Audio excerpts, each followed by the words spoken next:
7 a.m. And I would like to turn the proceedings over to our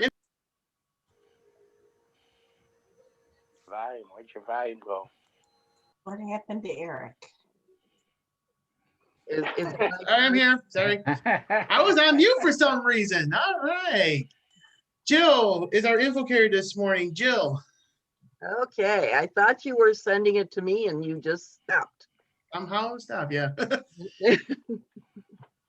As we gather here this morning as Zoomers, not as people at Tom's Diner, let's all think about the fact that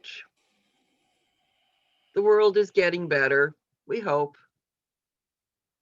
Some of us are getting inoculations, some of us are just plain waiting, but it's happening. Maybe the political climate is calming down. I'm not sure yet. But we're all here to learn, and we're all here to enjoy each other's company. So thank the Lord and God for that. Amen. Amen. Excuse me. Now for the pledge. I pledge allegiance to the flag of the United States of America and to the republic for which it stands, one nation, under God, indivisible, with liberty and justice for all. Good morning, fellow Toastmasters. Happy Thursday. Good to see you all. This morning, I would like to wish Mokulis a happy birthday. So happy birthday, Mokulis. Happy birthday. Are there any announcements from the floor? Cate? I just want to thank everyone who Oh. came down for our No. star show. And also we have another one, February 20th. I'm on my iPad, so I can't see if Steve is there too, but Steve says that's going to be an auspicious night to have it. So I hope everybody can come down and join us. We just have to set the exact time, which I'm going to leave to Steve since he's the expert. But thank you again to everyone who joined us. We did have a wonderful time. Thank you, Margot. So February 20th, and we'll have more information to follow, but it was a good night last Saturday. So thank you to all who joined. And Cate, you have an announcement? Yes, thank you, Mr. President. The social hour is this evening, and it's the final Thursday of the month, so it will be our first speechathon. So this is the January speechathon. We do have 2 speeches signed up for this evening. You can sign up. Let me know by the end of the meeting if you're interested in doing that tonight or being an evaluator. I have 1 evaluator. I need 1 more, and we can take more. After the speeches are completed, we'll have social hour. Let me know if you have any questions. Thanks so much, Mr. President.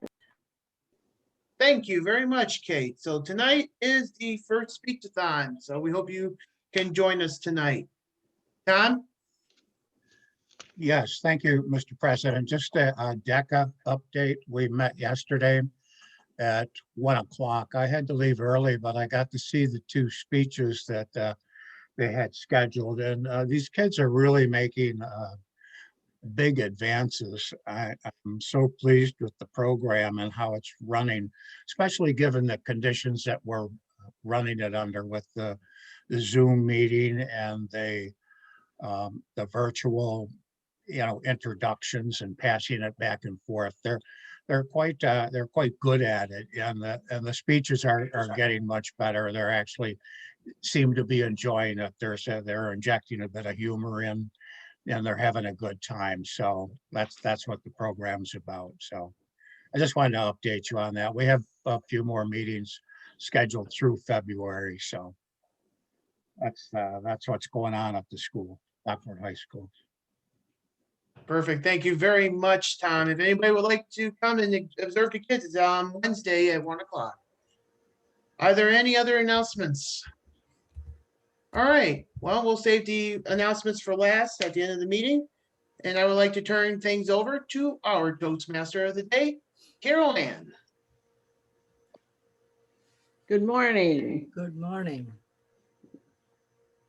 fellow Toastmasters. My theme today is inauguration. And inauguration is a ceremony to mark the commencement of a new 4-year term of the President of the United States. Since 1937, it has taken place at noon Eastern Standard Time on January 20th, except 3 times when January 20th fell on a Sunday. The oath is taken privately in that case, and a public ceremony is the next day on Monday.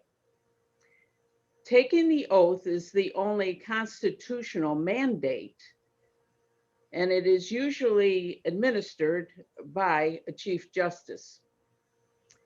Since 1981, it has been held at the west front of the Capitol, facing the National Mall and in sight of the Washington Monument and Lincoln Memorial.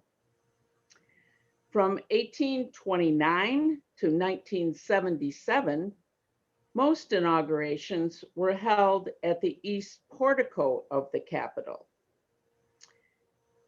And FDR's 4th inauguration was held in the White House. And also Truman's 1st and President Ford's were in the White House.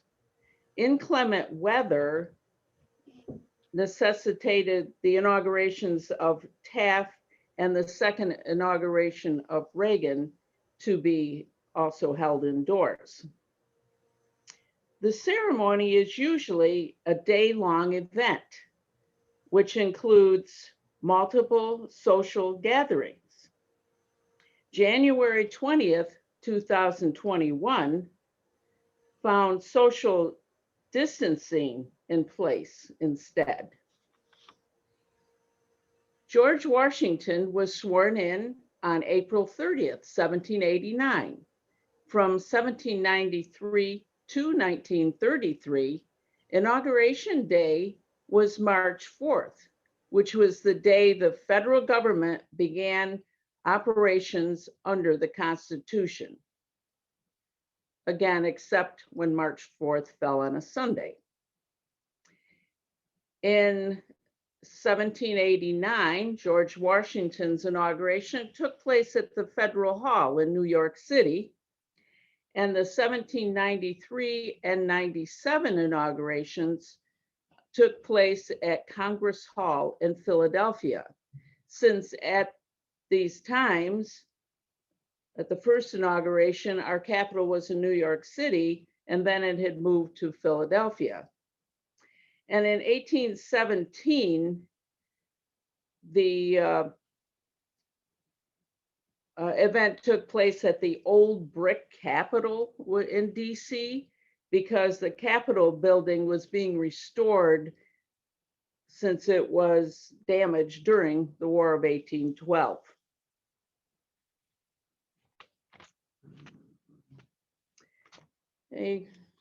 I would like to make the toast this morning to our current president, Joseph Biden. And let's hope that some of our many problems that he and his administration can start finding some solutions to.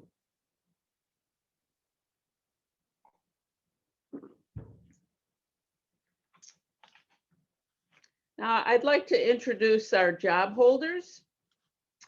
Our word master is Moklis.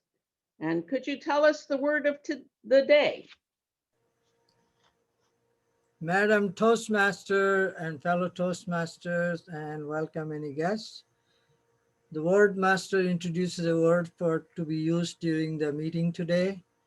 And as you can see my background, it is connected with world of migration. And the word is, actually it's a dual word. You immigrate from your home country and you immigrate to your new country. So I have immigrated from I don't know, Bangladesh or Pakistan to United States to become a naturalized US citizen. So use the word emigrate or immigrate if you would in your mini presentation. Madam Toastmaster.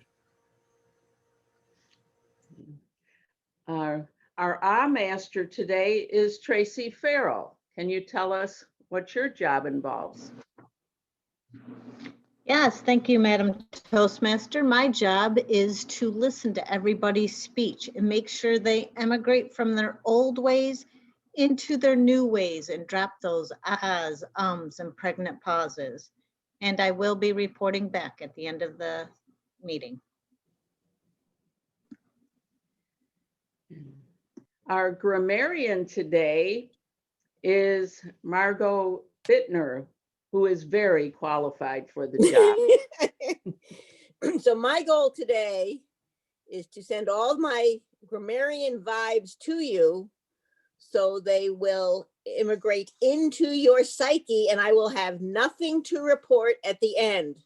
So let's banish the gonnas, the wannas, the kind ofs, and all the little phrases like that. And I will also be listening for matching verb and noun tense and a few other things. Hopefully my report will be short. We'll see. And one of our newer members, David Jones, is the quote master today. Do you have a quote for us? I do. Thank you, Madam Toastmaster. Greeting fellow Toastmasters and guests. A few weeks ago, I gave a speech about my hobby of hiking and camping along the Appalachian Trail. I usually will hike out about 7 to 10 miles, camp overnight, and then hike back the next day. And I usually do this solo because most of my friends don't want to go that far. And my first solo hiking trip was 8 miles. I wanted to go out to a place called Little Hump Mountain. And about 6 miles in, I was physically exhausted. I was mentally exhausted. I was almost crying. And I realized this is why my friends were not with me. It was a very difficult hike. But I did make it to Little Hump Mountain. In fact, I went about a half mile further because I saw a space down at the bottom of the mountain I wanted to camp at. And it became my passion, and I've done it about 10 times this past year. And made me think about the quote from Edmund Hillary. And it goes, "It's not the mountain that we conquer, but ourselves." And when you hear a quote like that, you usually think, well, that's nice, that's inspirational. But for me, when I live it, it has a totally different meaning. I mean, the mountains that I'm climbing are about a mile above sea level.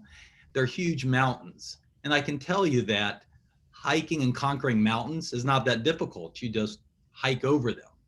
Difficult part is conquering ourselves, conquering our self-doubt, our fears, our desire to just give up and camp right here. And I've been fortunate enough to continue to conquer my fears and deal with them. And again, the quote is, "It's not the mountains we conquer, but ourselves." Madam Toastmaster. Thank you. And Mark Campus, do you, as gesture master, what funny stories do you have for us? Thank you, Madam Toastmaster. Fellow Toastmasters, good morning. It's a little bit challenging to try to find jokes about presidential inaugurations. I could have probably just shown you a steady stream of Bernie memes and photoshopped Bernie everywhere. They are pretty funny. They are really funny, actually, but it's overwhelming. Too many options there. I did find some little jokes about the size of the family Bible that Joe Biden was sworn in on. Nevertheless, I decided to forego those, and I just went with some presidential jokes made by some of our former presidents. I tried to balance both sides of the aisle. I don't want anybody to get upset or get triggered or anything like that. We're all very passionate. Most of us are passionate. So let's start with Ronald Reagan, known for a few good one-liners in his day. "I have left orders to be awakened at any time in case of a national emergency, even if I'm in a cabinet meeting." "Politics is supposed to be the second oldest profession. I have come to realize that it bears a very close resemblance to the first." Barack Obama. There are a few things in life harder to find and more important to keep than love. Well, love and a birth certificate. Let's see, Jimmy Carter. My esteem in this country has gone up substantially. It is very nice. Now when people wave at me, they use all of their fingers. John Adams, in my many years, I have come to a conclusion that 1 useless man is a shame, 2 is a law firm, and 3 or more is a Congress. Just 2 more. Bill Clinton. Being president is like running a cemetery. You've got a lot of people under you and nobody is listening. And lastly, Abraham Lincoln. If I were two-faced, would I be wearing this one? Madam Toastmaster. Thank you. Our timer today was Thomas Heldwing, and I believe that Larry McKenzie is going to be covering for him. Thank you, Madam Toastmaster. This morning, I will be working as your timer to time not only our speeches, but our table topics and evaluators. Speeches are normally 5 to 7 minutes, and you will see a green background behind me at the 5 minute. At the 6 minute, you will see a yellow, and at 7 minutes, time to wrap it up, and then you'll see a red. For table topics in our club, it's 1.5 to 2 minutes. 1.5, 1:45, and 2 minutes will be the color backgrounds. And for the evaluators is 2 to 3 minutes. And with the 2 minutes, you will see green.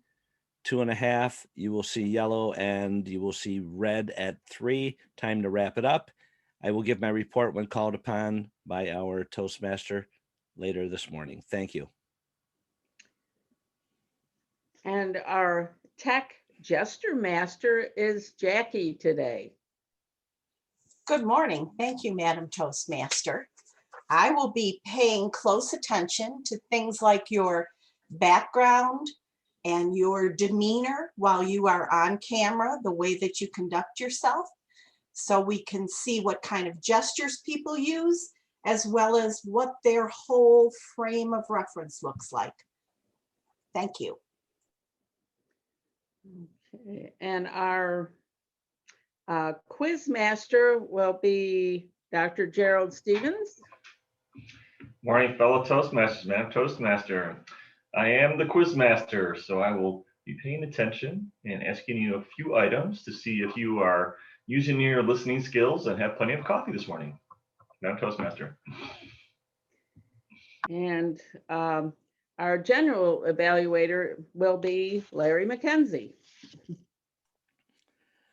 Pulling a double roll this morning, I will be working as your general evaluator, evaluating the tone of the meeting, our Toastmaster, and our evaluators, and will report when called upon by our Toastmaster. Thank you very much. Back to you. Okay, to repeat the word of the day, it's emigrate and immigrate. And our table topic people will have to keep that in mind. And now I will introduce the table topics master, Ryan Flore.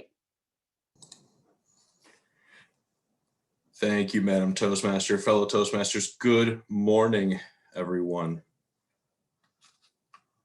I've spoke about this specific speech in the past, but Bill Pullman has always inspired me as the president in Independence Day, as he proclaims that we will not go quietly into the night.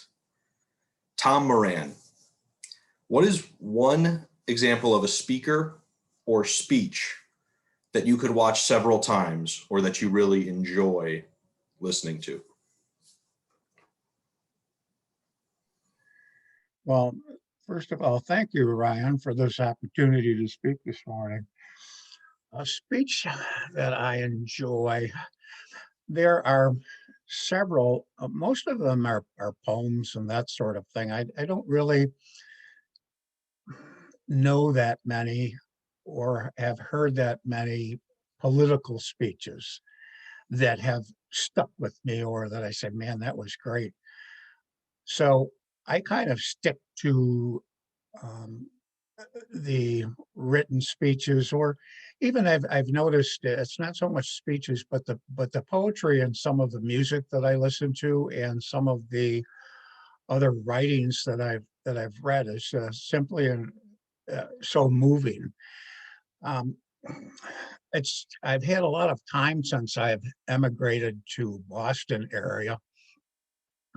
I hope I use that right. I'm impressed with both those words, and both of them are so closely in pronunciation that if you don't enunciate, you could be using either one and no one would know the difference. So there's nothing that really strikes me. There have been some good speakers presidentially. One that comes to mind is our recent, our president right now. I heard something on the radio yesterday when I was going to the hospital. I have the Sirius radio, and I happened to listen to his speech on climate. And I don't know much about the actual subject matter, but it was nice to hear a an English sentence and a complete thought in a paragraph, and in words that follow the subject matter that we're listening to. So I think and a lot of presidents will like fill the time with, Barack Obama was noted for the pauses that he used, and the ahs and the ums and that sort of thing. So everyone has a little different style, but I don't really know too much about the political speeches that I could qualify to select one. Thank you, Mr. Table Topics Master. Thank you very much, Tom. Now, whenever we enter a new social group, or perhaps we start a new role for employment, there's always this idea of an icebreaker. And I'm sure we in Toastmasters are all well versed and familiar with icebreakers. But this morning, Jen Czapla, I would like you to please try to give us a 1.5 to 2 minute inauguration address for your current role at work, as though you just accepted it. Jen Czapla. Thank you, Ryan. I did actually accept a current role at work, so that's an interesting topic to bring up. My inauguration address. Thank you, everyone, for letting me be here today. I'm going to keep doing what I was doing before, and that's showing up and getting paid until the point at which I stop getting paid, and then I'm going to stop showing up. It's one of my favorite phrases for work, or things that I like to say to my coworkers when they ask how things are going. I always tell them I keep showing up and I keep getting paid. I really enjoyed your first question, though, Ryan. And the reason was because I actually had an experience at work that you made me think of. Now, I am not a Kool-Aid drinker, as you can tell by my very short inauguration address this morning. And I had an opportunity to see our CEO speak and was kind of blown away because honestly, I've never followed this person before and I didn't really care much what they had to say. I just want to go to work and do my job and work with my team. And the CEO seemed so far above me that I never plugged into that and didn't really care. And it was the first time that I had ever actually witnessed in person an incredibly charismatic person speak. And I got it. I understood all of the people that can be sucked in when they are faced with charisma. I'd never experienced it before. And although what the person had to say really wasn't anything that special, the words weren't that special, the emotion and the feeling behind it was completely unbelievable. So until you witnessed in person the incredible charisma of a great speaker, I don't think you can fully understand what great speaking really is. Thank you, Ryan. Thank you, Jen. Now, without bringing up the recent history of Sunday, Bill's head coach, Marv Levy, famously said, "Where else would you rather be than right here, right now?" In the NFL, as the season begins, players emigrate from their homes and come to the practice facilities. And now that locker cleanout day has happened, they immigrate from Buffalo back home. And I hope I got that correct. Cate, barring the actual speaker, January 20th in Washington, D.C. is typically a day with a little bit of a brisk wind. And so I'd like to ask you, January 20th, if you were in D.C., where else would you rather be than right there, right then? Cate. Thank you, Mr. Table Topics Master. What a fun question that winded around in different directions. If I was in DC already on January 20th, I would hope to get a space 6 feet apart from the others, like those who were there, masked up, because of the immense importance of what's happening with our world today. And in general, for anyone who doesn't know, I was a high school social studies teacher, so I would absolutely feel it as my duty to be there and to witness history in the making, no matter what year, the inauguration. Although I have not been around crowds, I think that would be a challenge. I may not want to be around that many people, but I think I would suck it up and be as safe as possible and go in any case because of that. I can't think of a place I would rather, I can think of 1,000 places I'd rather be on any given day, of course, having fun somewhere or traveling somewhere or doing something extremely exciting or different or adventurous. But I think if I were already there, how could I miss it for all of time? I would regret every bit of it. Also, for anyone who doesn't know, I did live in DC, in Arlington for some time in college, and it is incredible. And I would love to get back. I've only gone for quick visits, and I think it's high time I get back there. I don't think I would ever emigrate from this country, but if I lived elsewhere, if I did immigrate, I might move to DC. It was a lot greener than I expected, and it's very diverse. I loved living in DC, so I would definitely go back. Maybe we can go together sometime. Thank you very much, Mr. Table Topics Master. Thank you, Cate. Madam Toastmaster, that concludes the 3 speakers for Table Topics, so I will pass it back to you.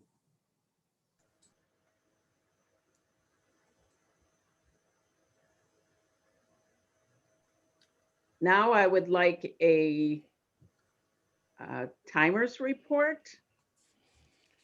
Thank you, Madam Toastmaster. This morning for Table Topics, Tom Moran, 2 minutes, 14 seconds. Jen Czapla, 2 minutes, 5 seconds. And Cate, 2 minutes and 4 seconds. All 3 qualify under the time constraints.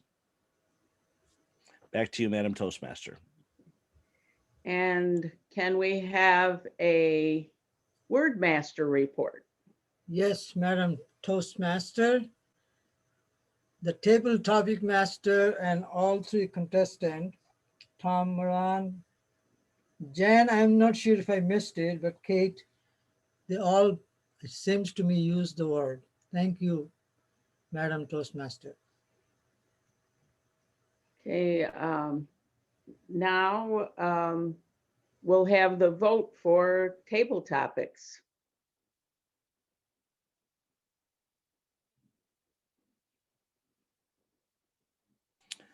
The top name is actually Tom Moran, not TPM Moran.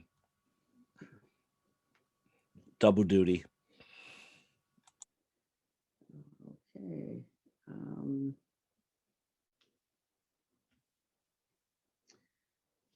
Okay. To continue regarding inaugurations, The longest inaugural address was by William Henry Harrison. He was very long-winded. However, a few days later, he was very short-winded because he developed pneumonia from standing outside and was a very short-lived presidency. And George Washington's second inaugural address was the shortest. Now, there were outgoing presidents who did not attend the inauguration. John Adams didn't go to Jefferson's because there's a new party involved and he thought there might be some violence. And actually, he wasn't invited. John Quincy Adams was just unwilling to go to Jackson's, and he also wasn't invited. Now, Van Buren did not attend William Henry Harrison's for reasons that still aren't clear, but the former vice president was there. Andrew Johnson chose to hold a cabinet meeting instead of going. Wilson was in poor health, so he did not attend Harding's. And we know that our outgoing president, Donald Trump, chose not to attend this year's inauguration. And 9 times there has been what is called an intra-term ceremony, which takes place other than the usual Capitol. And the inaugural address in that case is given later. 8 presidents have died in office: William Henry Harrison, Zachary Taylor, Lincoln, Garfield, McKinley, Harding, FDR, JFK, and 1 president, Richard Nixon, resigned.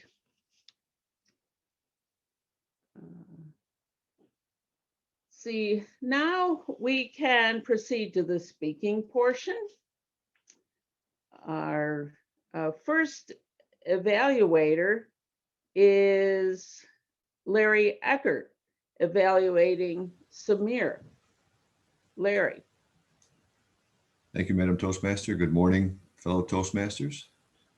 Samir will be giving a speech. The speech purpose is practicing to develop a communications plan for any event or situation. It may be real or hypothetical need. Mr. Timer, the time is 5 to 7 minutes. And Madam Toastmaster, do you have his title? Yes, the title I have is Visionary Communication Planning and Execution. Samir. Thank you, Madam Toastmaster. Today's speech is about drafting a visionary communication plan for transforming the mindset and the capacity of the region. And with that, I will start. How can one develop a vision? Communicating your vision, it can be difficult. A lot of times when you're trying to develop a vision, people will give you pushback. There are often common phrases that they use as roadblocks to stymie your vision development. Let's start with one of the first ones. It is what it is. Have you ever heard this phrase? A pithy truism like this could be used to answer any questions you might have about the status quo. There's a lot of baggage related to how things are, and rather than take individual responsibility, most people would be content to say, it is what it is, and avoid examining any kind of cause or effect. There are a plethora of organizations and initiatives that we can see around us aimed at propping up the local economy and helping build the region as a whole. But why does it need propping up? It is what it is. Why is Buffalo or other areas in our region the butt of jokes nationwide? Is it just the snow or the weather? Weather and Superfund sites aside, recent concerted efforts have increased our enthusiasm for this region locally. I've noticed it. There are groups like Buffalo Rising and others that are working hard on this, but it hasn't changed our image nationally. Well, it is what it is. Another phrase that you'll hear is, if it ain't broke, don't fix it. Most people prefer the status quo and say things happen the way or exist the way they are for a reason. But what could that reason be? Most of us inherently fear change, yet life itself is constant change. This paradox will stay with us always. And I'd like to highlight in this adage the use of the word ain't, which itself is a bit of a broken term in that it is not a word, exemplifying the paradox of this adage itself. One example of how people have to combat this on a continuous basis, I'm sure many of you see at work. Industry and other societal leaders are always trying to innovate and transform themselves into their next best evolution. But if others fix problems that they have not foreseen, if they decide, if it ain't broke, don't fix it, then they'll find that they have problems in both their company's business, their customers, or their stock price. For example, there's a company now that we all are probably somewhat familiar with their products, Zoom. There are already a plethora of video chatting services from Microsoft, Google, Facebook, Apple, and others, trillion-dollar companies. Yet this small startup, Zoom, decided to fix what isn't broken, and now they're worth over $100 billion. Another example is the Apple iPhone. Lots of phones like this existed before. People had Palm Pilots and Windows CE, but these were niche products with a limited market. Nothing was broken, but the iPhone now has 1 billion customers worldwide using it. So obviously, even if something ain't broken, you can fix it. How does that apply to this region and developing a vision for that? Previously, we've seen outflows of capital, both human and financial, despite being a major hub throughout the previous centuries for industry and having structural and strategic advantages like cheap hydroelectric energy and underutilized transportation infrastructure by both rail and sea. Is the area broken? Maybe not. I, for one, after immigrating here from DC, thought that it's a pretty good area. But that doesn't mean that there isn't still much we can fix. And the capacity to imagine or envision a brighter future is the most important fix that each of us can make. The beauty of this is that's just within ourselves. And finally, everything happens for a reason. I hope by now I've convinced you that change is required of us always, and working for positive change starts in your own mind. Nikola Tesla, one of the region's historical luminaries, was a great agent of change. Alternating current now powers most electronics worldwide. The pandemic itself has seen a huge shift to remote work. This region, with its low cost of living, friendly people, and strategic advantages that I mentioned earlier, as well as other advantages like universities and other transportation logistics networks that exist and are pretty well entrenched, could become a major innovation center. Places like RIT and the UB are doing lots of research always and have many luminaries working on innovations. Another recent development is the relevance of cultural production, which has been highlighted by the pandemic. Everyone's sitting at home watching Netflix, and local leaders have already been working to woo and build a nascent local film industry. People will say success is a matter of luck, but the reality is you have to position yourself to take advantage of luck that comes across your way. That's the path that most of the true successes in life have achieved. And if you read any biographies, you'll see that many people are prepared for luck when it comes their way. After my mom passed away, I moved here from DC. I immigrated, and I thought to myself, everything happens for a reason. And I personally see this area as a region that's underutilized, that has a lot to offer itself and the world by sharing our optimistic ideas and positive attitudes with each other. By being more internally optimistic, that can only help us all envision and accelerate the reality of creating a brighter future, both locally and nationally. I hope I've provided some insight, information, and inspiration to look forward to and to utilize in the future in a way you can find yourself to improve yourself and your environment. Each of us can inspire others around us. And despite numerous phrases that can stymie your optimistic efforts that people will throw in your way, everything does happen for a reason, and you can improve your life. Let me end with a joke. Everything happens for a reason, but sometimes nothing happens because of indecision. So you can decide to have a positive outlook and choose to see the possibilities around you wherever you are. Thank you, Madam Toastmaster. Okay, our next speaker is Dave Lakata, who will be evaluated by Anne Marie Lenhart. Anne Marie.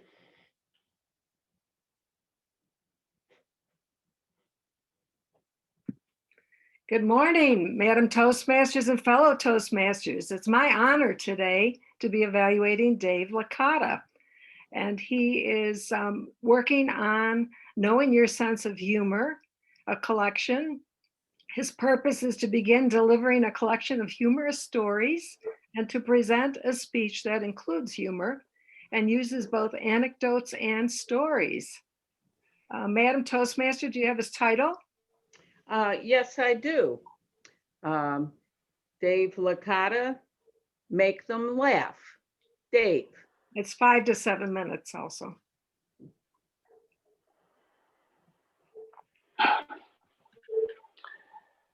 Madam Toastmaster, fellow Toastmasters, and guests. Niagara Falls, New York, 1973. At the corner of Main and Cedar, a little radio station. WJJL, named after its founder, John Joseph Locke. I have no idea if he immigrated to Niagara Falls or not.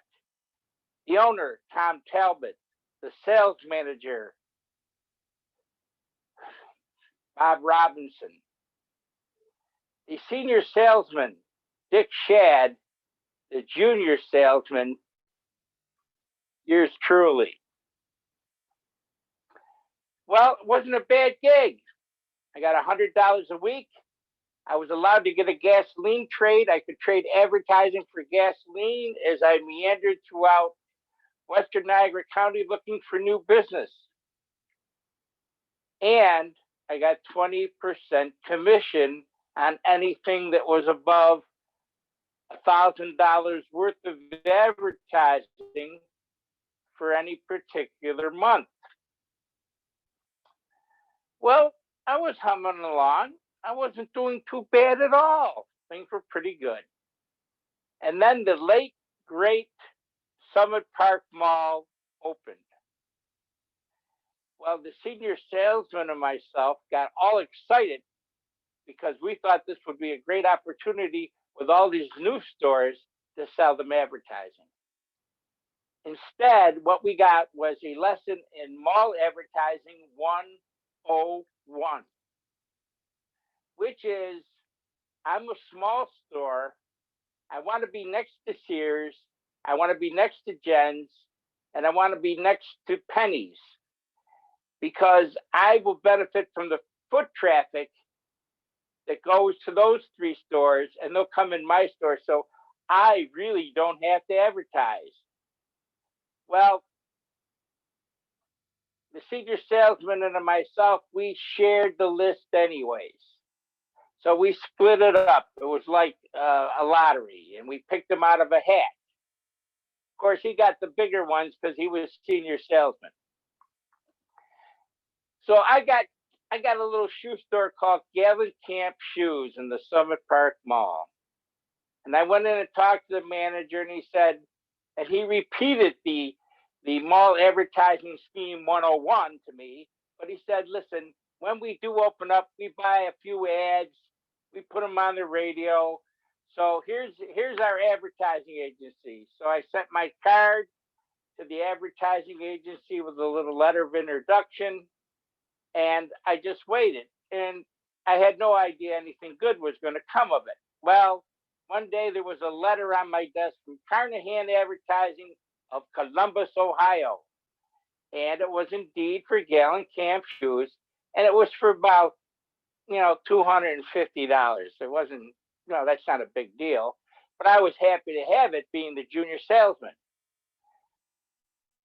Well, the Gallon Camp grand opening came and went. And maybe 6 to 8 months down the road, the mall got busier. It got busier because new stores opened. So maybe an opportunity for some more advertising sales. Well, one day I sat down at my desk and there was another letter from Carnahan Advertising. And I said to myself, oh, that's nice. Gallon Camp Shoes is going to buy another little flight of advertising. That'll help my budget. Well, lo and behold, the letter was not related to Gallon Camp Shoes. It turns out that Carnahan Advertising also handled York Steakhouse. The order was for $1,800, and it was going to be just for their grand opening. So it was about $1,800 worth of spots for 2 weeks. Things are really going my way now. So I said, well, that's great. They'll probably spend that big chunk of money for the grand opening. Well, after the grand opening came and went, there was another letter on my desk from Carnahan Advertising of Columbus, Ohio. And it turns out that York Steakhouse was going to spend about $1,500 a month on WJJL radio, as long as they had a store in the Summit Park Mall. And I wrote the order, and I got the commission. So I couldn't believe my good fortune. So every month these letters were coming in. Well, maybe about 8 months of this. This is what happened at WJJL, the little radio station at Main and Cedar in Niagara Falls, New York. They got a phone call. Now, this particular phone call was of great magnitude.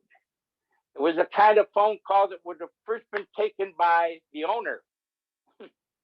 The owner was on vacation. Now we go down the ladder and go to the sales manager.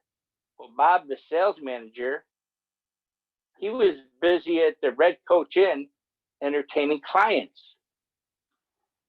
Next on the pecking order is the senior salesman.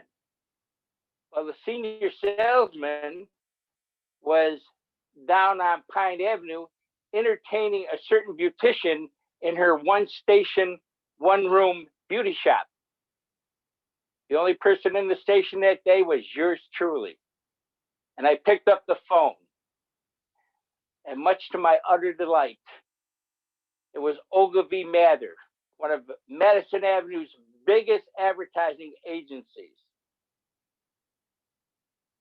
And I think the guy on the other end of the line, I think he said his name was Don Draper. So he said, hey, buddy, could you help me out? I said, anything, sir. What can I do for you? He said, well, my agency handles Ponderosa Steakhouse, and the manager in Niagara Falls is an incredible pest. He keeps calling me and calling me. And the reason he calls me, he says every time he turns on his radio, all he hears is York Steakhouse. So now I'm handling York and Ponderosa. And he said to me, Dave, can you get about another $1,000 worth of spots on in the next 4 weeks? And I said, no problem, Don. I'll be happy to help you out. And I put the phone down. The phone didn't click. It went ka-ching. And I was on easy seat. So boys and girls, I want to help you out here with the meaning of a certain bromide. A bromide is a phrase that's used over and over again. I'd rather be lucky than good. And during that time at WJJL with those two steakhouses, I was lucky rather than good. Madam Toastmaster. Thank you, Dave. Our third speaker today is Phil Russell. He is being evaluated by Marty Johnson. Marty, can you tell us about Phil's speech? Yes, good morning. Thank you, Madam Toastmaster. And Phil, I thank your family for emigrating to Lockport, New York, because if they hadn't, I wouldn't have the opportunity to perhaps evaluate you today. Phil is working in the Pathways program. The path is visionary communication. And similarly to Samir, Phil is working in the Communicate Change project. The purpose of Phil's project today is for him to practice the skills needed to effectively communicate change to a group or organization. The time, Mr. Timer, 5 to 7 minutes. Thank you, Madam Toastmaster. The title of Phil's speech is The Journey Continues. Phil.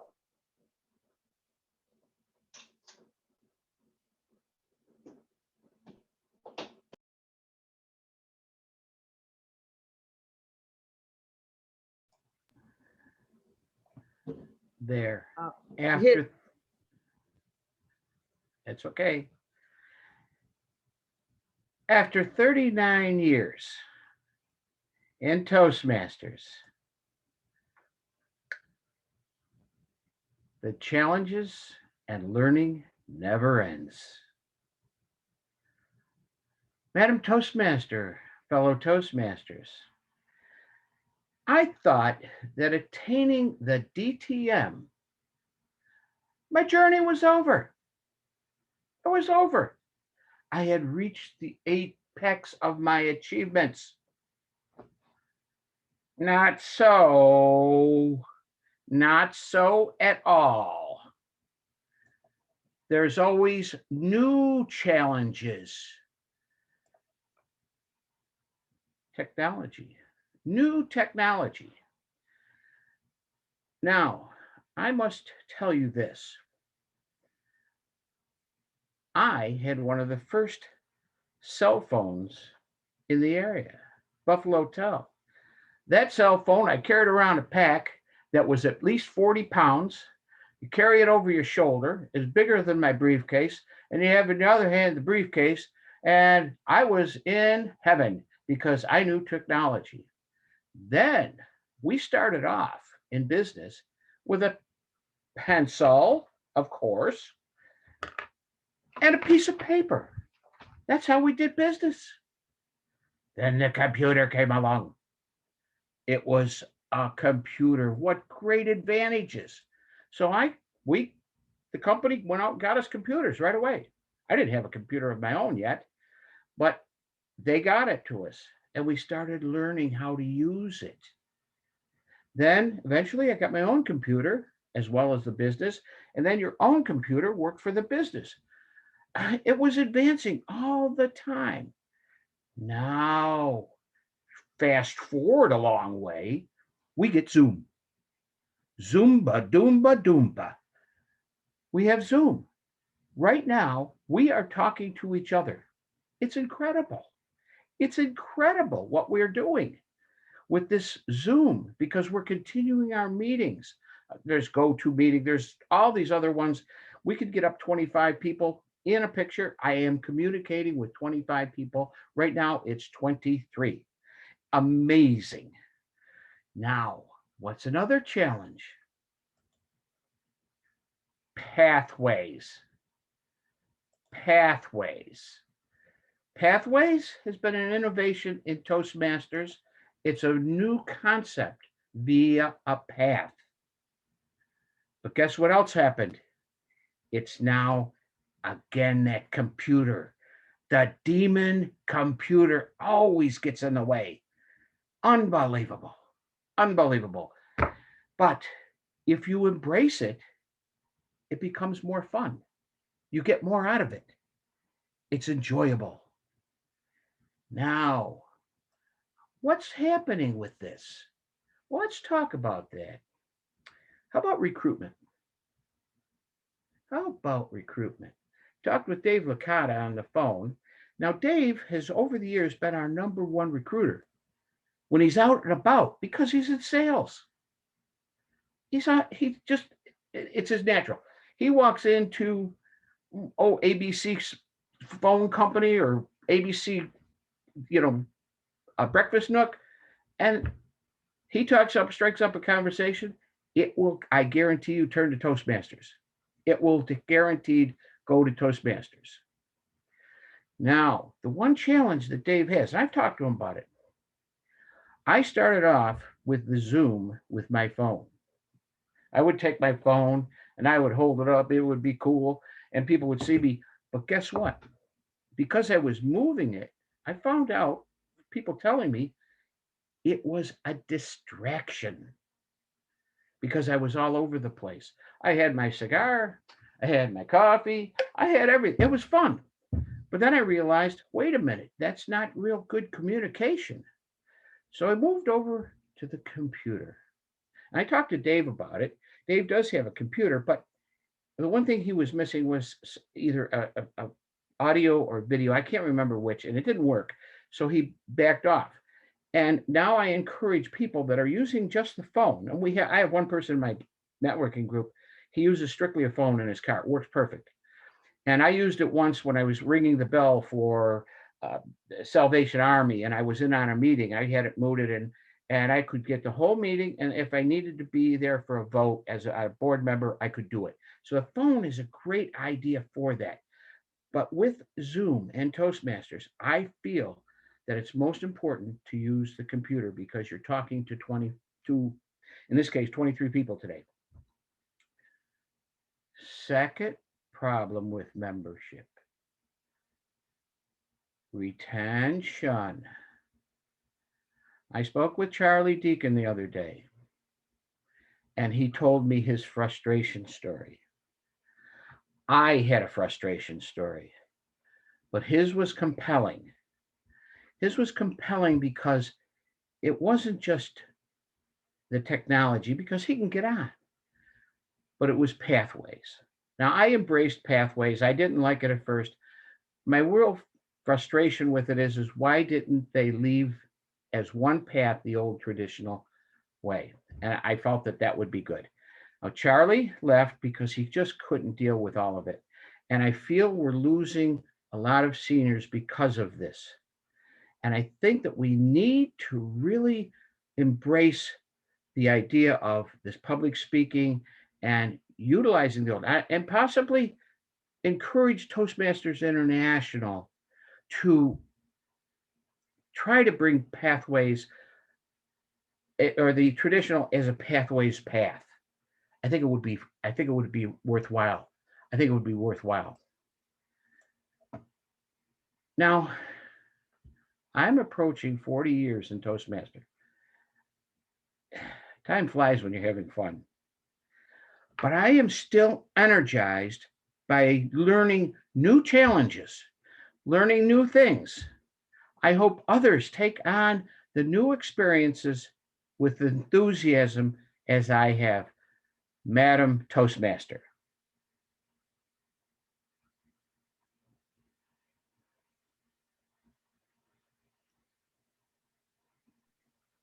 Now, Larry McKenzie, could we have a timer's report on the speeches? Thank you, Madam Toastmaster. This morning, we had 3 speeches, one given by Samir, 7 minutes and 12 seconds. Dave Lakata, 7 minutes, 54 seconds. Phil Russell, 7 minutes and 9 seconds. Under the time constraints with the 30-second buffer, Dave would be 24 seconds over, so Samir and Phil would qualify by time.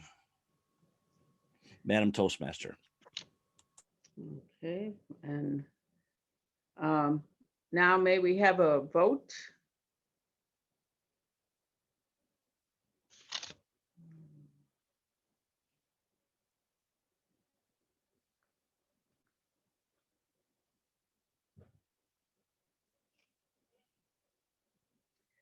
Okay.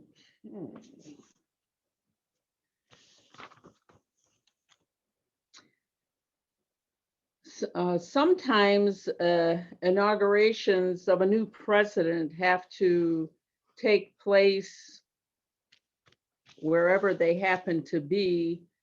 Usually when a president is assassinated, his vice president has to immediately take office.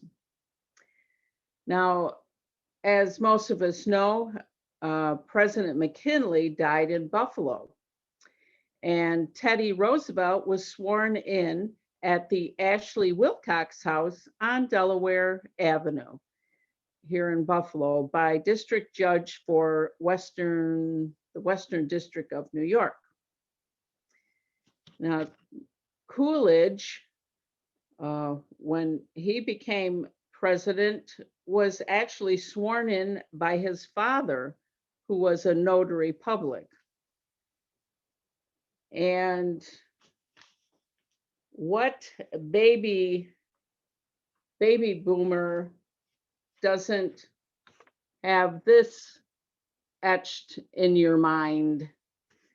That is, of course, LBJ taking the oath of office on Air Force One, and it was administered by Sarah Hughes, who was a district court judge for North District, Texas.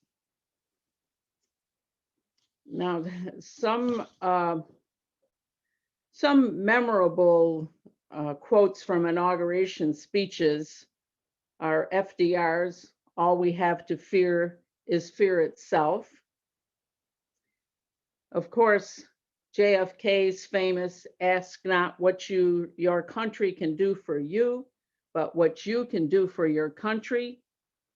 And when LBJ made his address after taking office, when Kennedy was assassinated, he said, "All I have, I would have given gladly, not to be standing here today." Now, I would like to proceed to the evaluators. And first of all, Larry Eckert, can you give your evaluation of Samir's speech? I can, Madam Toastmaster. Good morning again, fellow Toastmasters. It was my privilege today to evaluate Samir. And Samir, I have to tell you, your speech struck a real chord with me, because not only did you talk about a communication plan, but indirectly you were talking about leadership. And I think you covered the two most important parts of Toastmasters, essentially, is leadership and communication. I like that you started with a question. I always am drawn to somebody who starts with a question, because at least in my mind, it gets me thinking a little bit and kind of engaging right away to the speech. And you did what I always try to do, and I'm not very successful sometimes with it, but you stuck to three main themes. You talked about it is what it is. You talked about if it ain't broke, don't fix it. And everything happens for a reason was your third topic. Now, I was thinking you could have thrown a fourth one in there when you do the whatever. But either way, the fact that you stuck to those three topics and you built off of each of those topics. It is what it is. Talked about avoidance, and especially in leadership. If someone is in a leadership position and does, hey, it is what it is, obviously that person isn't a good leader and is avoiding not only leadership, but certainly communication as well. If it ain't broke, don't fix it. As you talked about, you gave examples of why that's important not to do, Zoom and iPhone being two of the biggest examples, obviously. People that jumped into the future, essentially, and are multi-billion-dollar companies, obviously. And I like the fact you talked about, even if there's a a situation where everything seems like it's going well, there's still much we can fix. I love the way you said that. Again, talking about envisioning the future. And the last thing, the third topic, everything happens for a reason. Basically, be prepared for luck. Again, excellent way you did all three of those. What could you do to make it better? I'm kind of digging deep here, but maybe a little more animated. Those three topics that you talked about, as I just did, it ain't broke, don't fix it. Something like that where you'd engage a little more with the screen. You did talk a bit fast. You could have probably slowed that down just a little bit, but I know probably you're trying to get in within the constraints of the time, but it certainly didn't take away from your message.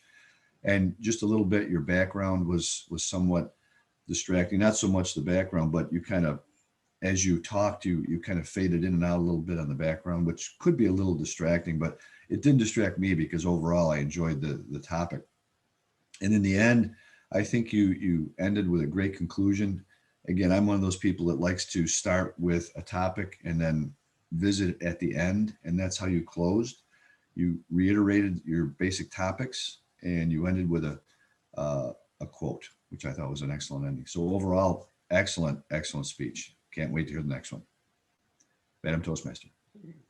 Thank you, Larry. Now, Anne Marie Lenhart, would you give us your evaluation of Dave Lakata's speech? Yes, good morning again. Can everybody hear me? Mhm. Yeah. Fellow Toastmasters and guests. It's a real honor to evaluate Dave Lakata.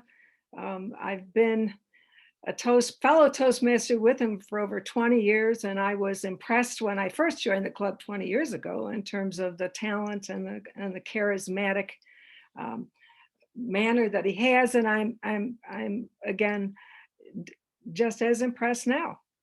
The givens, he's very self-confident. He's a natural storyteller. I can think of all the different stories that he's told over the years. He's got a great memory.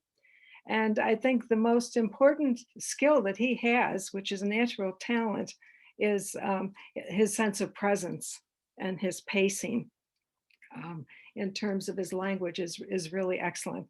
He was brave. He stood up. He sort of staged it with the curtain behind him. And I was impressed with his movement. For emphasis, he moved in. He used gestures very appropriately. And it really drew us into the speech.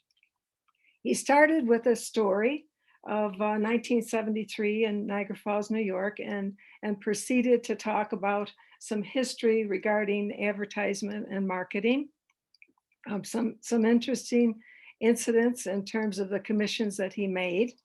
And then next he talked about the Summit Park Mall, and his theme seemed to be, I'd rather be lucky than good, which I think is a very interesting theme. I would have liked to have seen that in the beginning where he began with it and ended with it.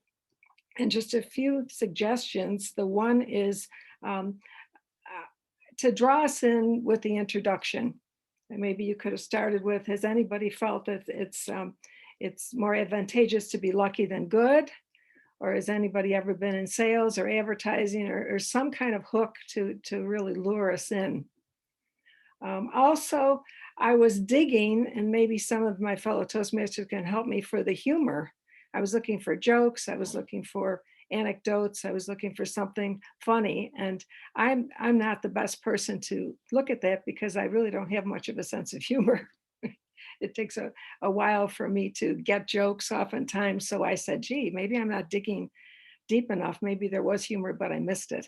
But I think more of a sense of humor and some catchy phrases or something that was really funny, because the title of your speech is Make Them Laugh.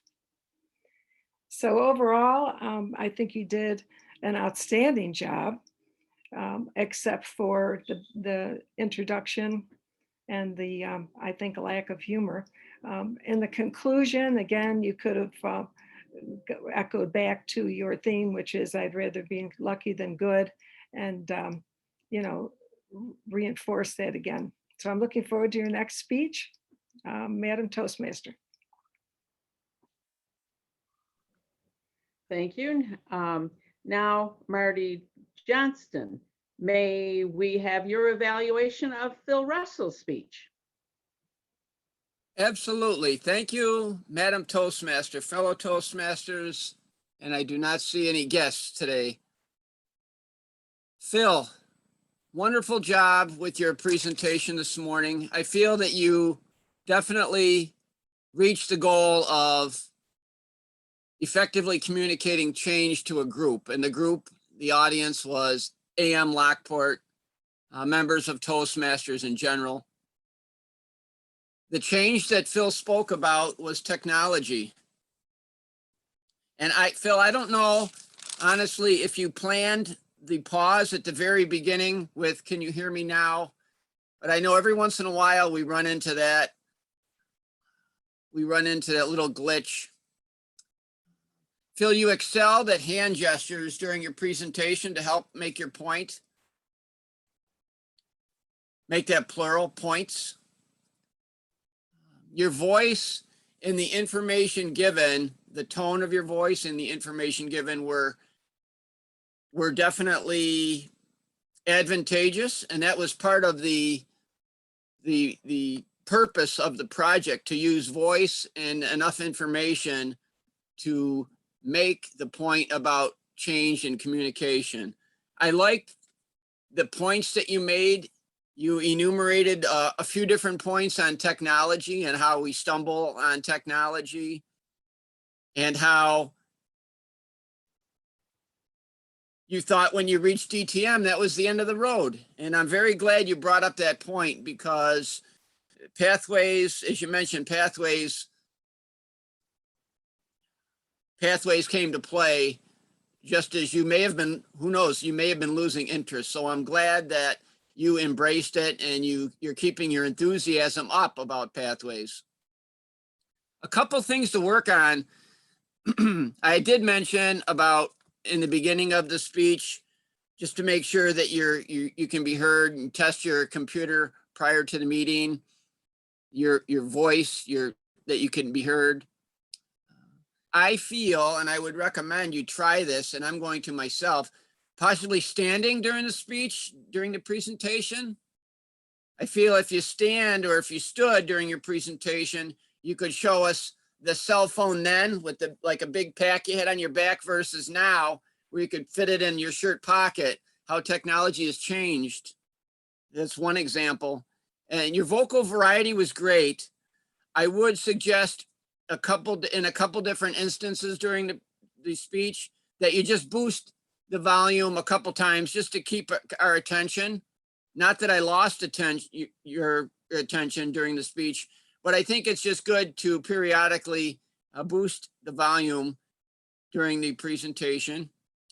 Phil, to challenge yourself, I would get with people like Charlie Deacon that you mentioned in your project. Ask if you could mentor him through the technology. That may be a nice way to keep members. Your enthusiasm was great, Phil, and I think you may want to embrace the thought of using the mentoring people like Charlie for a high performance leadership project. Go for it. Thank you, Madam Toastmaster. Thank you. Now, Larry McKenzie, may we have a timers report? Thank you, Madam Toastmaster. This morning, our evaluators, Larry Eggert, 3 minutes and 14 seconds. Anne Marie Lenhart, 3 minutes and 15 seconds. And Marty was a little bit over at 3 minutes and 34 seconds. So under the time constraint, Larry and Anne Marie would qualify. Madam Toastmaster. Now, may we have a vote?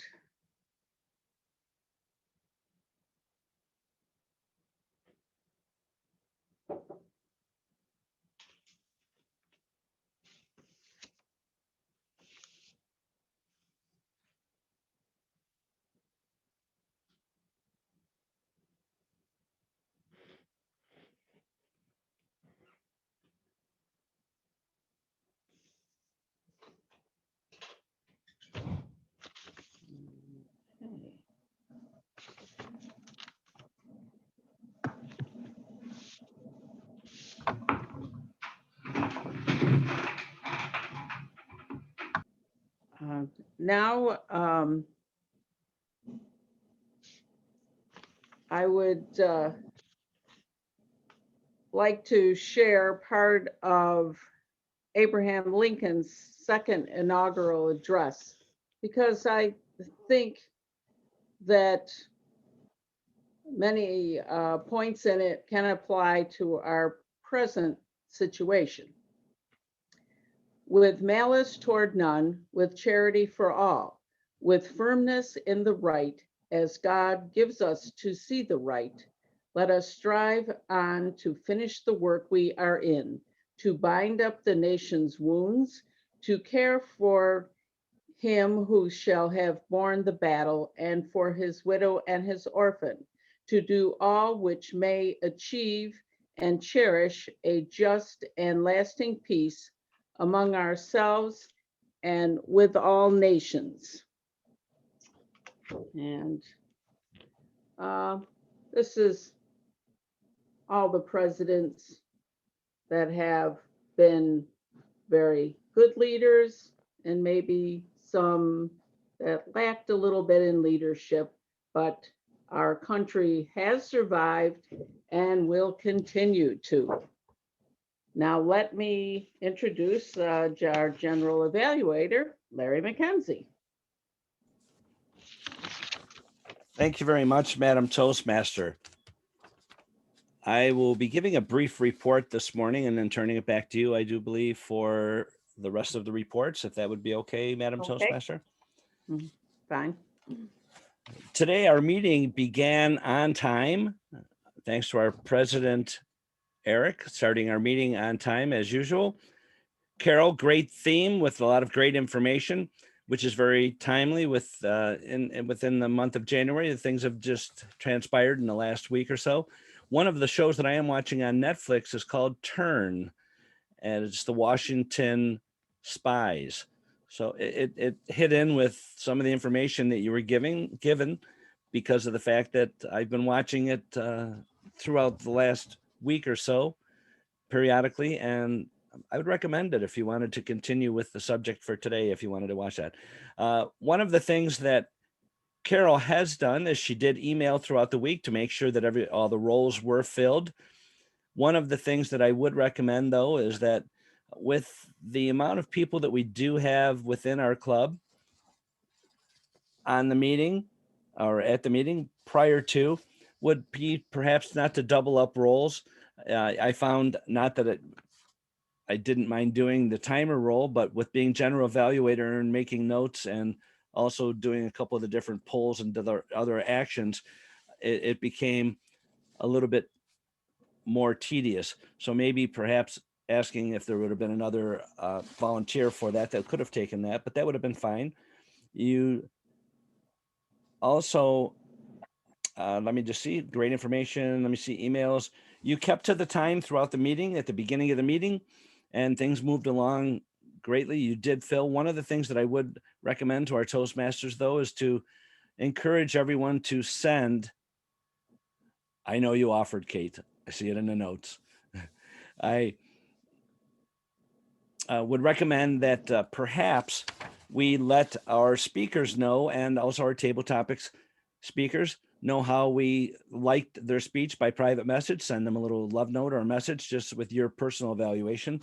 On to our evaluators today. Larry Eggert evaluated Samir. Samir, he hit on a lot of the different topics and things that Samir did throughout his speech. I was waiting to see if he had touched on some of the notes that I had made, and he did throughout his speech in regards to encouraging Samir to check on his camera angle and different things. He did have a little bit of a rocking motion with that. Larry hit on most of those. One of the things that I would like to mention is that Samir did use the word of the day within his speech also. So great job with that, Samir. Anne-Marie evaluating Dave. Dave always is a fun person to evaluate. You did make mention of the fact that he was standing, great gestures, use of the camera, where he was in and out of the camera. He did use that excellent with that. Better to be lucky than good one of the things that I was hoping that you would touch on is that when he had mentioned different people that he was in conversation with in regards to different parts throughout, maybe to encourage Dave to actually use that dialogue as part of his speech instead of saying just what it was or whatever, use it as a banter back and forth.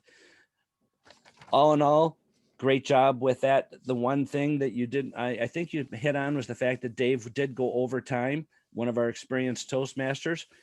One thing to always keep an eye on. Great job. And the part on the humor, I think knowing Dave as I do, I did catch some of the humor within his speech because it is that humor that's it's taken in a certain way, and I did grasp it the way that he was trying to come across. And so I think that it was probably later this afternoon, Amory, you'll be sitting there and you'll go, you got it. So thanks, great job with Dave. And then Marty, you did hit on a lot of different things that Phil had done in regards to using the technology and the working on, you said standing up. That's one of the things that all of us should do as a Toastmaster, try to, even though we're encompassing the Zoom world and we're used to perhaps sitting, is to stand up and do our speeches that way to challenge ourselves and continue to learn. All three of our evaluators did the sandwich type of approach where they did encourage, they gave some points to work on, and then finished up with another encouragement. So great job. Madam Toastmaster, back to you for reports. Okay, our first report will be from the Word Master, Muklis. How did we do? I think the club did very well. I feel a lot of people such as Cate Banks, Tracy Farrell, Margot, and let's see, Ryan Flore, 3 speakers, Larry Eggert, Evaluators Anne Mary and Marty Johnson, David Lakata. So everybody tried to include word of the day. So I'm very proud of the club. Thank you. Tracy, how many O's did you count this morning? Thank you, Madam Toastmaster. At the beginning of the meeting, I said we were going to emigrate from our old ways, and I'm proud to say that we have. We've immigrated into a new land free of O's and U's, at least mostly. Carol, you probably had more than 5. We had one from Larry McKenzie. I think usually you don't hear him either, but I think that's when he was caught off guard in his second role. Samir, you had one. And interestingly enough, nobody else did until we got to the evaluators. Larry Eggert, who's an excellent speaker, had more than 5. Anne Marie, you almost had 5. And another interesting point is Marty Johnson, who gave the longest evaluation, had 0. That's my report. Thank you. And Margot, what good and bad grammar did you detect this morning? Well, the meeting's running a little late, so I don't think I can do my full report. However, I heard a number of statements where people added words, hike out, kind of obviously, things that we don't really need to use. So there's a so for you. The word of the day, though, wasn't so, wasn't and, it was now. That's our new filler word, folks. We've got a new one. And now we're going to. So just think about that. We did have a few run-ons.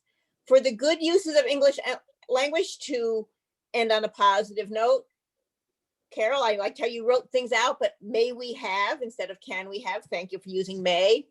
Larry said back to you after introducing himself as general evaluator. That was kind of a nice segue. Kind of, there's a kind of for you.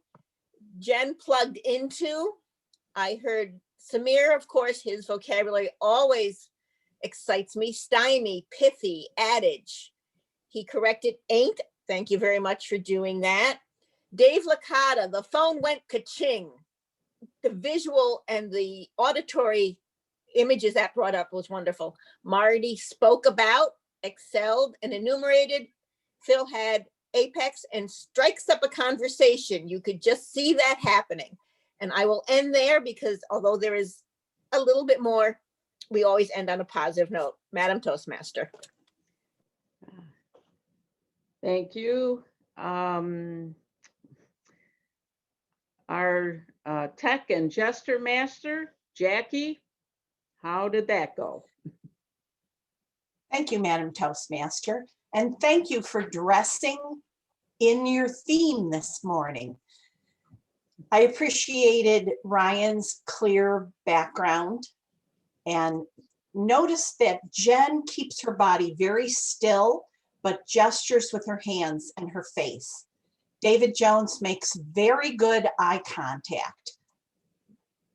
I was switching back and forth from the gallery view to the speaker view, so I got a lot of information that way. Phil, I'm so proud of you, my contemporary, who is zooming forward in pathways. He used great backgrounds and switched them during his speech. He had nice lighting, but he did sit and detangle his wires in front of us. Everybody needs to remember that you're on camera. Unless you stop your audio, we can see everything you're doing the whole time. So try and remember that and stay in place. Don't be hopping up and down. And come into the light. Margot, Tracy, Larry, and Jill were all in darkness today. Let's all be more mindful of what we're doing and make sure that we're keeping ourselves kind of still so we're not a distraction for speakers. Thank you, Madam Toastmaster. Thank you. Now, Dr. Gerald, do you have some questions for us? I do, but I'll make it brief as we're running close to time here. I did notice that we immigrated into the world of sayings this week. What was Jen saying for work? I'm here, I get paid. Pretty close. I just keep showing up and getting paid. If I don't get paid, I'm not showing up. I thought that was pretty good. Samir had a bunch of sayings. What was one of them that is commonly said? And if it ain't broke, don't fix it. Right, absolutely. That was one of them. It is what it is. It is what it is. My least favorite of all. Phil said he had a demon that he was dealing with Zoom and Toastmasters. Computer. The computer is Phil's demon. And last one, Carol said, what president was sworn in Buffalo? Roosevelt. Teddy Roosevelt. Teddy. Yes, correct. He died. Good job. PR was sworn in. And I'll emigrate the meeting back to Carol. So. Okay, now can we go back to Mr. President to find out our winners for the day? Thank you very much, Madam Toastmaster. Fun meeting today. Thank you for the theme, Carol. It was a very fun, entertaining meeting. All right, I would like to go to our winners today since we're running short on time. Our best table topic speaker today is a tie. Our tie between Jen and Cate. Congratulations to both Jen and Cate.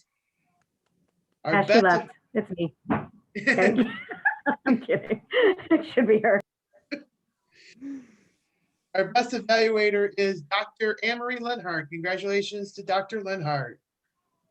All right, this is a first for our club. We had a tie for best speaker. Samir and well, for table topics and tie for table topics and tie for best speaker. I never seen that before. Yeah, you've only been around a few years. Moving on. All right. Samir and Phil Russell are our best speakers today. What's our split club numbers? Anybody have their split club tickets? I still have one. Oh, you did. All right. Since we're running short on time, it's 8:30. Does anybody have any final announcements? I Don't just forget- think, when is that speech contest? Is it this coming Saturday, day after tomorrow, or next? Next Saturday Next Saturday, okay. at 9 a.m. We'll have a link for the event shortly. I hope we can get that from Don or from the district trio, but we'll keep you posted on the link for the speech contest. But it will be at 9 a.m. beginning. Thank you. All right, our Toastmaster for next week is Samir. And Samir, do you have a theme, or you'll let us know in the coming? I don't have a theme yet. I will have some theme ideas we can discuss during the speechathon social hour. All right, perfect. All right, so we'll see everybody tonight for the speechathon following social hour, and have a great weekend. And Post Toasties is up next. Have a good one, everybody.